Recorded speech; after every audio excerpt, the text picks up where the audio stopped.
নমস্কার, আমি কাউন্সিলর হিরণময় ব্যানার্জি আপনাদের প্রত্যেককে স্বাগত জানাই আজকের এই নতুন ভিডিওতে। আজকে একটা খুব গুরুত্বপূর্ণ বিষয় নিয়ে আলোচনা করব। তার আগে জানাই কয়েক ঘন্টার মধ্যেই ইংরেজি নববর্ষের সূচনা হতে চলেছে। আপনাদের প্রত্যেককে ইংরেজি নববর্ষ 2025 সালের আগাম শুভেচ্ছা জানাই। আজকে যে ছোট্ট পরিবর্তনের বিষয়টা নিয়ে আলোচনা করব সেটা অত্যন্ত তাৎপর্যপূর্ণ একটা বিষয়। এটা প্রত্যেকটা ব্যক্তির জেনে রাখা প্রয়োজন। আমাদের জীবনে চলার পথে বাধার সম্মুখীন আমরা প্রত্যেকেই হই। এই বাধার সম্মুখীন আমরা মূলত দুইভাবে হই। এক হচ্ছে এক্সটার্নাল কারণে অর্থাৎ বাহ্যিক কারণে, আরেক হচ্ছে ইন্টারনাল কারণে। শরীরে অথবা মনের মধ্যে কোনো নেগেটিভ প্রতিক্রিয়া যদি তৈরি হয় তখন আমরা চাপ অনুভব করি এবং বাধা অনুভব করি।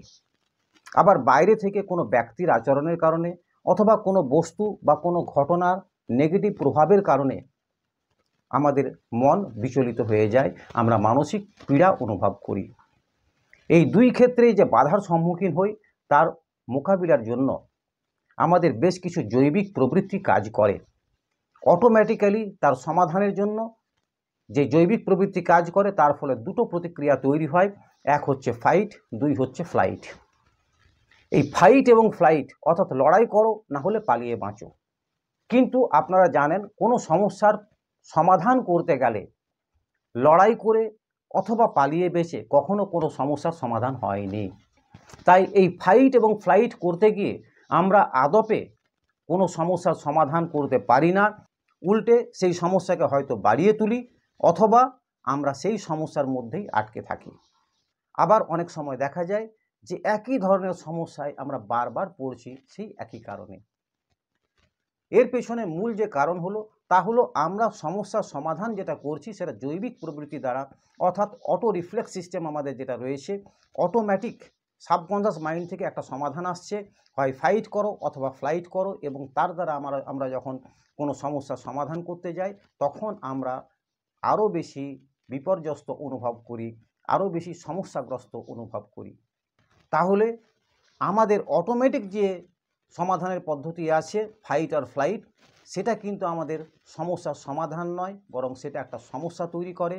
তাই এর পরিবর্তন প্রয়োজন। কী রকম পরিবর্তন প্রয়োজন?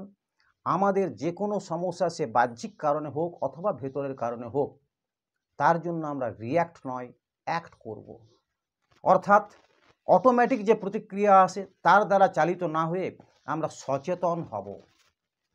সচেতন হয়ে কি করলে ভালো হয় আমরা সেটা ভেবে দেখব, এবং তারপরে তার সমাধান যখন করব তখন তার খুব ভালো একটা সমাধান হবে।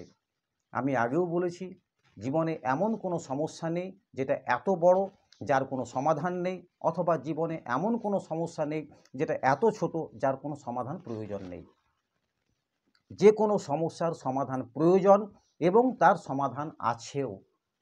কিন্তু আমরা যদি ওই অটোমেটিক পদ্ধতি দ্বারা সমাধানে যাই, যেটা বেশিরভাগ মানুষ, প্রায় 90% মানুষ ওই অটোমেটিক সমাধানে বিশ্বাস করেন। অটোমেটিক মনে যা এলো, হয় ভয় পেয়ে গেলাম অথবা রেগে গেলাম, ফাইট করলাম অথবা ফ্লাইট করলাম, এবং আমরা তার সমাধান আশা করি। এইভাবে কোনো সমস্যার সমাধান হয় না। তাহলে বোঝা যাচ্ছে প্রতিক্রিয়া নয়, ক্রিয়ার দরকার আছে। আমরা জেনে বুঝে সচেতনভাবে সমাধান করব, এবং তার জন্য যদি দরকার হয় আমাকে নতুন কিছু শেখার, আমি সেটা শিখতেও রাজি থাকব। জীবনে যে কোনো সমস্যার সমাধান করতে গেলে সচেতন থাকতে হবে, সিদ্ধান্ত নিতে হবে, পরিশ্রম করতে হবে, এবং তারপরে যদি রেজাল্ট নেগেটিভ আসে সেখান থেকে শিক্ষা নিয়ে নতুনভাবে চেষ্টা করতে হবে সেই সমস্যার সমাধান করার। ফাইট এবং ফ্লাইটের মাধ্যমে যদি আমরা সমাধান না করতে পারি তাহলে আমাদেরকে কনসাসভাবে অর্থাৎ অ্যাক্ট করতে হবে, রিয়্যাক্ট নয়। এই ছোট্ট একটা পরিবর্তন আমাদের জীবনে একটা বড় রদবদল এনে দিতে পারে। বেশিরভাগ মানুষ ওই জৈবিক প্রবৃত্তির দ্বারা, যেটা বনে জঙ্গলে মানুষ যখন থাকতো তাদের মধ্যে যে জৈবিক প্রবৃত্তি তৈরি হয়েছিল, ন্যাচারাল যে পদ্ধতি ইনস্টিংক্ট তৈরি হয়েছিল, তার দ্বারা তারা চালিত হয়। কিন্তু এখন আমরা ন্যাচারাল লিভিং করি না, এখন আমরা সোশ্যাল লিভিং করি। এখানে ভয় পেয়ে পালিয়ে গেলে অথবা রেগে গিয়ে প্রতিক্রিয়া জানালে আমরা বিপদগ্রস্ত হয়ে যেতে পারি। তাই আমাদের ন্যাচারাল রিয়াকশান নয়, সোশ্যালি অ্যাকসেপ্টেবল অ্যাকশান করার প্রয়োজন আছে। এই ছোট্ট পরিবর্তনটা যখন আমরা বুঝতে পারবো এটা কত বড় রেজাল্ট দিতে পারে, তখন আমরা এর জন্য সচেতন হওয়ার চেষ্টা করব। যদি দেখা যায় আমরা বারে বারে কোনো সমস্যায় পড়ছি, সেটা বাহ্যিক কারণে হোক অথবা ভেতরের কারণে হোক, যারা ওসিডি, জিএডি, প্যানিক, ফোবিয়া অথবা ডিপ্রেশন অথবা অন্যান্য মানসিক চাপে আছেন, তাদের মানসিক যে চিন্তাগুলো আসে তার রিয়্যাক্ট করতে থাকেন, তার ফলে তারা সেই সমস্যা থেকে বেরোতে পারেন না। আবার যাদের হাইপোকন্ড্রিয়াসিস অর্থাৎ রোগ নিয়ে ভয় আছে, শরীরে কোথাও কোনো বড় অসুখ হয়ে গেছে, তারাও কিন্তু সেই জায়গায় ফোকাস করে করে রিয়্যাক্ট করতে থাকেন, হয় ভয় পান অথবা রেগে যান। এই দুটো করে কিন্তু কোনো লাভ নেই। এই সব ক্ষেত্রে আমাদের সচেতন হতে হবে এবং ডিফারেন্ট ওয়েতে, প্র্যাকটিক্যাল ওয়েতে, যদি নলেজের কোনো ঘাটতি থাকে উপযুক্ত জায়গা থেকে আমাদের নলেজ অ্যাকোয়ার করে তার উপযুক্ত মোকাবিলা বা সমাধান করার প্রয়োজন আছে। তাই আসুন আমরা সবাই মিলে একটা সংকল্প নিই, এরপর থেকে আমরা রিয়্যাক্ট নয়, কেউ আমাকে দুটো বাজে কথা বললে আমিও তাকে দুটো বাজে কথা বলে দিলাম, মোবাইলে পরপর আমার রিল আসছে, আমি একের পর এক রিল দেখে গেলাম, কারণ মোবাইলে দেখাচ্ছে বলে আমি দেখে যাচ্ছি, এটাও এক প্রকারের রিয়াকশান। এই ধরনের কর্ম থেকে বিরত হয়ে আমরা সচেতন হব আমাদের প্রয়োজন কি আছে, আমাদের প্রয়োজন পূরণে কোন অ্যাক্ট বা কোন কাজটা বা কোন ক্রিয়াটা আমাদের সাহায্য করবে, আমরা সেই পথ অনুসরণ করব। আমাদের মন কি বলছে, বাহ্যিক পরিস্থিতি আমাদের কিভাবে চালাচ্ছে, তার দ্বারা বিচলিত বা প্রভাবিত হওয়া চলবে না, তবেই জীবনের লক্ষ্যে পৌঁছানো যাবে। আমরা যদি পরিস্থিতির দ্বারা নিয়ন্ত্রিত হই তাহলে আমাদের মনস্থিতি বিগড়ে যাবে।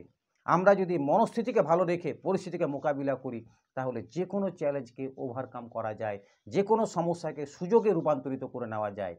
এবং সর্বশেষে আমি যে বিষয়টি জানাবো, এই 2024 সালের ডিকশনারিতে যে নতুন ওয়ার্ডটি যুক্ত হয়েছে, ব্রেন রট। অর্থাৎ ব্রেন মানে তো আমরা জানি মস্তিষ্ক, এবং রট মানে হচ্ছে পচন ধরা। এই ব্রেন রট কথাটা অ্যাকচুয়ালি আমরা রিয়াকশানের মাধ্যমে যে কাজগুলো করছি তার দ্বারা তৈরি হচ্ছে, এবং এই নতুন শব্দটি অভিধানে যুক্ত হয়েছে, তার কারণ এটা ব্যাপক মাত্রায় দেখা যাচ্ছে। শুধুমাত্র আমরা প্রতিক্রিয়া চালিয়ে যাচ্ছি, কোনো অ্যাডভার্টাইজমেন্ট কোম্পানি তার অ্যাডের মাধ্যমে আমাকে প্রতিক্রিয়া করাচ্ছে, সেই জিনিসটা কিনতে বাধ্য করছে বা আকৃষ্ট করছে, আমরা সেটা কিনতে চলে যাচ্ছি, কারো দুটো খারাপ কথাতে আমরা রেগে গিয়ে রিয়্যাক্ট করছি, শারীরিক কোনো সমস্যাতে আমরা রিয়্যাক্ট করছি, ধার্মিক অথবা পলিটিক্যাল কোনো বিষয় থাকছে সেখানে আমরা রিয়্যাক্ট করছি, আমরা জেনে বুঝে পার্টিসিপেট করছি না, আমাদের কেউ চালনা করছে এবং আমরা তার প্রভাবে প্রভাবিত হয়ে কাজটা করছি। এই রকম করতে করতে আমাদের হ্যাবিট বা বিহেভিয়ার অটোমেটিক হয়ে যাচ্ছে, ব্যক্তিত্বের বিকাশ হচ্ছে না।